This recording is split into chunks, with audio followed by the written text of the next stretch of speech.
ग्वालियर जिले में बंदूक लाइसेंस को लेकर बड़ा फर्जीवाड़ा सामने आया है। मामले में जांच के बाद अब तक 3 फर्जी पिस्टल और रिवॉल्वर के लाइसेंस पकड़े गए हैं। जिन आरोपियों के पास से ये फर्जी लाइसेंस पकड़े गए हैं, जिनके नाम ऐदल सिंह, अमित सिंह और रामनिवास सिंह बताए जा रहे हैं। इस मामले में हैरान करने वाला बात यह है कि इन नकली बंदूक लाइसेंसों में अपर कलेक्टर से लेकर कलेक्टर तक के फर्जी हस्ताक्षर हूबहू तक कर लिए हैं। इसके अलावा जिन लाइसेंसों को वैध बताया गया था, उनमें यूनिक आईडी तक भी फर्जी पाई गई है। वहीं मामले को लेकर कलेक्टर ने जांच के आदेश दिए।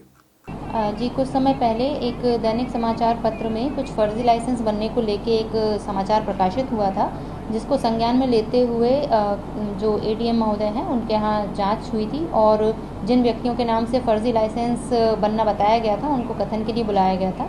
इस पर एक प्राथमिक जांच कर कलेक्ट्रेट द्वारा हमारे थाने में भेजी गई, विश्वविद्यालय थाने भेजी गई है, जिसमें अग्रिम कार्रवाई की जा रही है।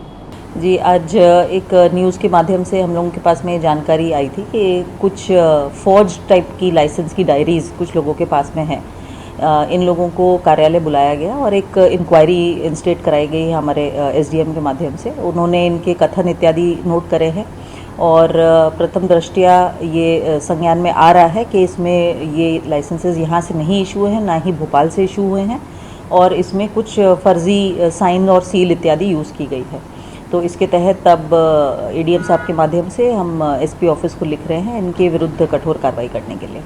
देखिए, आप सभी लोग जानते हैं कि मार्केट से आप ऑर्डर करके आप अपने पसंदीदा सील बनवा सकते हैं। आप जैसा उनको बताया, आपके नाम लिखना है या कुछ इनिशियल लिखना है, तो इसमें ऐसा भी प्रतीत हो रहा है कि ये कहीं से उन्होंने सील बनवाया है और उसको एक पर्टिकुलर वे में लगा करके उसको यूज़ किया है। बिल्कुल, अब matter of inquiry and investigation रहेगा। जब इसमें यदि एफआईआर हो जाएगी तो धीरे धीरे इन्वेस्टिगेशन में जैसी चीज़ें पता चलती जाएंगी तो निश्चित रूप से और लोग हो सकते। नहीं, लाइसेंस जो इशूड है वो तो पूरा ऑनलाइन प्रोसेस है। 2022 से ये सारी प्रक्रिया ऑनलाइन हो चुकी है और ग्वालियर ज़िले में आप सब लोग के साथ शेयर करना चाहूँगी ताकि आपके माध्यम से लोग भी इससे अवगत हो सकें। जो वैलिड लाइसेंसेज इशूड होते हैं उसमें एक पर्टिकुलर टाइप का सिक्योरिटी स्टिकर लगा रहता है। वो ऑर्डिनरीली आप नहीं बना सकते हैं, वो एक स्पेशल टाइप का स्टिकर होता है और हम लोग डायरी इमीडिएटली देखकर ही बता सकते हैं कि ये सही है या गलत है।